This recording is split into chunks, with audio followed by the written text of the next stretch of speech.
Hello friends, आप लोग कैसे हो? उम्मीद करता हूँ आप सभी लोग बहुत बढ़िया होंगे। तो ये मेरा न्यू चैनल है यूट्यूब पर।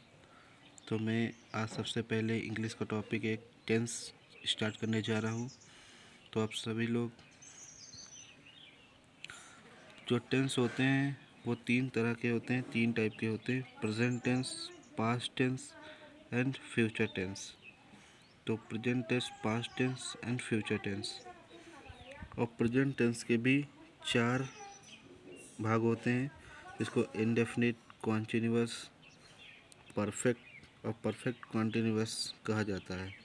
तो मैं सबसे पहले यहाँ पे डिस्कस करना चाहूँगा प्रेजेंट इंडेफिनिट, जिसकी पहचान होती है जिन वाक्यों के अंत में ता है, ती है, ते हैं आदि शब्द आते हैं, वे वाक्य प्रेजेंट इंडेफिनिट टेंस के होते हैं। तो इनमें 5 रूल होते हैं। सबसे पहला रूल जो है वो सिंगुलर के लिए होता है, एक वचन के लिए, एक वचन सब्जेक्ट के लिए।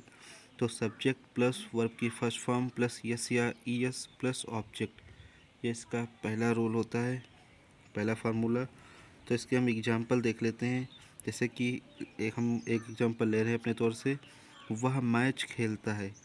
तो जो ता है वो लास्ट में आया है, किस में आया है? जिसमें ता है आएगा, ता आएगा, वहीं आपकी मेन वर्ब होगी। तो जो खेल है, खेल मतलब खेलना यहाँ पर है, काम कर रहा है, एक वर्ब है, एक्शन कर रहा है। तो ये आपकी मेन वर्ब हो गई, खेल मतलब खेलना, प्ले। तो यहाँ पर हम सबसे पहले देखेंगे वह की इंग्लिश ही होती है अगर मेल है। अगर यहाँ पे ती है होता तो यहाँ पे सी हो जाता, तो यहाँ पर हम ही लिखेंगे। फिर वर्ब की फर्स्ट फॉर्म लिखा है फार्मूले में, तो वर्ब की फर्स्ट फॉर्म लिखेंगे प्ले। फिर उसमें यस या यस में से यस लग जाएगा, यस लगा देंगे। फिर ऑब्जेक्ट क्या है? तो जब आप सब्जेक्ट और वर्ब को लेकर के क्वेश्चन करते हैं तो ऑब्जेक्ट अपने आप आ जाता है। जैसे जैसे कि वह खेलता है, क्या खेलता है? मैच खेलता है, तो प्लेस मैच। आप लोगों को समझ में आ गया होगा। ये आपका पहला फार्मूला था सिंगुलर के लिए। अब हम दूसरा फार्मूला देख लेते हैं यहाँ पे प्लूरल के लिए। प्लूरल के लिए जो कि बहुवचन सब्जेक्ट के साथ में यूज होता है। तो यहाँ पर फार्मूला है सब्जेक्ट प्लस वर्ब की फर्स्ट फॉर्म प्लस ऑब्जेक्ट। इसमें यस या यस नहीं लगेगा, क्योंकि ये आपका ये ऊपर वाले सिंगुलर का के लिए था, ये आपका ये प्लूरल के लिए है। तो यहाँ पर भी हम एक एग्जांपल के तौर पर इसको समझ लेते हैं।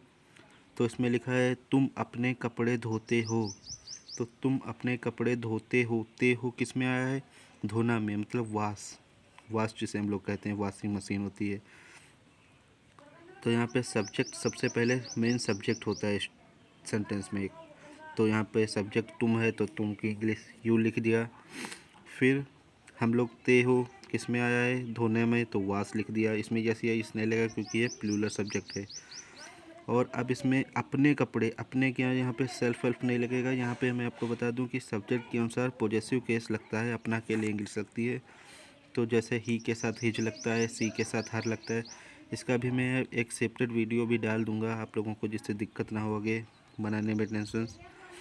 तो तुम के लिए योर होता है, यू का योर होता है पॉजेसिव केस, तो योर। फिर तुम अपने धोते हो, क्या धोते हो? कपड़े, तो कपड़े आपका ऑब्जेक्ट हो जाएगा। तो यहाँ पे क्लॉथ लिख दिया गया है। अब हम दूसरा फार्मूला डिस्कस करेंगे, जो तीसरा फार्मूला है इसका, जिसको निगेटिव कहा जाता है। निगेटिव वाक्य जो होते हैं जिसमें नहीं आता है हिंदी में। तो इसका फार्मूला आप लोग देख रहे होंगे, सब्जेक्ट प्लस डू या does plus not plus V first plus object. V first का मतलब वर्ब की फर्स्ट फॉर्म ऑफ वर्ब, फिर ऑब्जेक्ट। तो यहाँ पे डू या डज में से आपको एक यूज करना है एक टेंस सेंटेंस में। तो डज जो होता है वो सिंगुलर सब्जेक्ट के लिए होता है, जैसा ही, सी, इट। और एनी सब्जेक्ट, सिंगुलर सब्जेक्ट जैसे किताब, पेन। और डू जो होता है वो प्लूरल के लिए यूज होता है, जो आपके दे, यू, वी, आई, ये सब होते हैं। तो इसमें भी हम एग्जांपल देख लेते हैं। वह गाना नहीं गाती है। अब यहाँ पे गाती है आ गया, फीमेल आ गई, लेडीज़ आ गई, इसका मतलब है मतलब फेमिनाइन जेंडर हो गया यहाँ पे। तो यहाँ पर जो है वह की इंग्लिश सी लिखेंगे, ना कि ही। क्योंकि गाती है, एक लड़की है, गर्ल है। तो सी, फिर मैंने आपको अभी बताया कि सिंगुलर सब्जेक्ट के लिए डस का प्रयोग करते हैं, तो डस नॉट तो लगेगा ही, ऑब्वियसली लगेगा, जो क्योंकि ये निगेटिव है तो नॉट तो लगना ही है। फिर ती है, ये किस में आया है, ये गाती है। ये जो गाना है वह के बाद ये आपका ऑब्जेक्ट है, जो आपने स्क्रिप्ट है जो गाया है, और ये जो गाती है वो आप एक्शन कर रहे हैं, आपकी लिप्स चल रही है, आपके थ्रोट से आवाज़ आ रही है, वो आपका गाना है। तो सी डज़ नॉट, यहाँ तक समझ में आ गया। फिर ती है, किस में आया है, सिंग में आया है, मतलब गाना, एक जो एक्शन है तो उसका सिंग इंग्लिश होती है, गाने की सिंग लिख दिया। अब क्या वह नहीं गाती है, क्या नहीं गाती है, गाना नहीं गाती है, तो अब जब ऑब्जेक्ट हो जाएगा तो आ सॉन्ग इसलिए लिखा गया क्योंकि एक साथ में हम एक ही गाना गा सकते हैं, वो मिक्स करके गा ले वो अलग बात है। तो अब हम देखेंगे चौथा फार्मूला जो है वो फर्स्ट टाइप इंट्रोगेटिव या सिंगल टाइप इंट्रोगेटिव जिसे कहा जाता है। इंट्रोगेटिव सेंटेंस कौन से होते हैं, जिन वाक्यों में क्वेश्चन पूछा जाता है, in which sentences question is asked, that are called interrogative sentence. तो यहाँ पे हम इंट्रोगेटिव सेंटेंसेस के लिए देख लेते हैं। तो ये फर्स्ट टाइप इंट्रोगेटिव है, सिंगल टाइप इंट्रोगेटिव। इसका फार्मूला होता है डू या डस, जो हेल्पिंग वर्ब होती है वो आपकी सबसे पहले आ जाती है, उसके बाद सब्जेक्ट है, फिर नॉट अगर हो हिंदी वाले वाक्य में तो लगाइए, अदरवाइज़ कोई ज़रूरी नहीं है, फिर वर्ब की फर्स्ट फॉर्म है, फिर ऑब्जेक्ट। और यहाँ पे इसमें क्वेश्चन मार्क का बहुत महत्व होता है, क्योंकि इंट्रोगेटिव का जो पंचुएशन होता है वो क्वेश्चन मार्क के ही आधार पर किया जाता है। तो यहाँ पर हम देख लेते हैं एग्जाम्पल एक, क्या पिताजी बाजार जाते हैं। तो देखिए इसमें जो इंग्लिश का होगा जो आप बनाएंगे उसमें हेल्पिंग वर्ब सबसे पहले आएगी, और जो हिंदी का सेंटेंस होगा उसमें क्या, कब, क्यों, कैसे, कहाँ, किसने, कैसे, ये सब वाक्य हिंदी वाले में सबसे पहले आएंगे, और लास्ट में क्वेश्चन मार्क ज़रूर लगा होगा। तो आप देख लीजिए यहाँ पे जो डू या डज है क्या के लिए, यहाँ पे वाट नहीं लगाते हैं, यहाँ पर डू या डज मतलब हेल्पिंग वर्ब लगाते हैं। तो हेल्पिंग वर्ब मैंने आपको बताया अगर सिंगुलर सब्जेक्ट होगा तो आप डज लगाएंगे। तो यहाँ पे पिताजी एक ही हैं तो डज लगा दिया।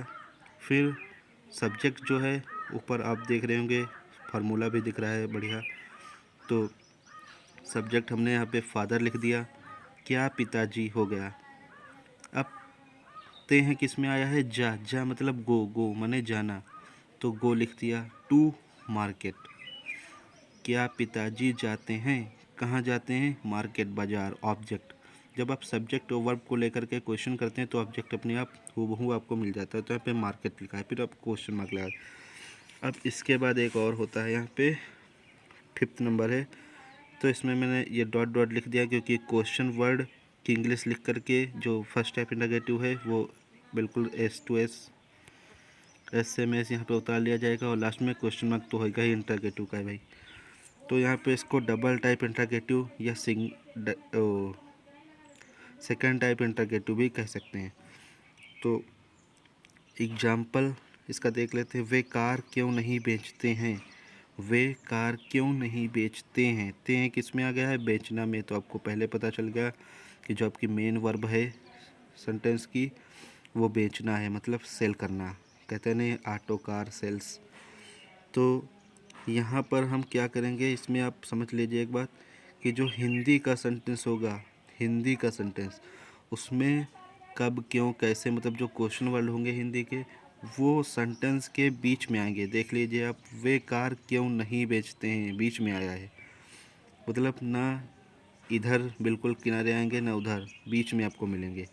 और जो आप बनाएंगे डबल टाइप इंटरोगेटिव को या सिंगल टाइप इंटरोगेटिव को, तो उसमें जो क्वेश्चन वर्ड होगी जो बीच में होगा उसकी इंग्लिश सबसे पहले लिखी जाएगी। तो इसमें आप देख लीजिए बिल्कुल वैसा ही किया गया है।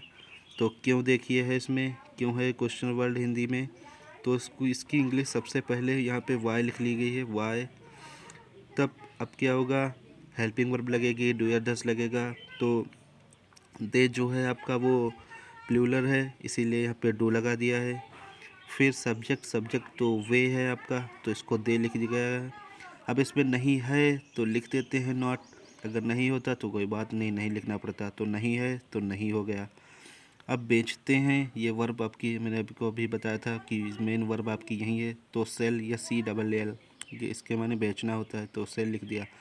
अब एक साथ एक ही कार समझ लीजिए बेचेंगे, तो एक कार आकार, तो वे कार क्यों नहीं बेचते हैं, तो why do they not sell a car. Thanks for watching a video. Please channel को सब्सक्राइब कीजिए। मैं अच्छे से अच्छे आपके लिए टेंस के video, direct indirect, passive voice, all grammar के लाऊंगा। Thanks for watching.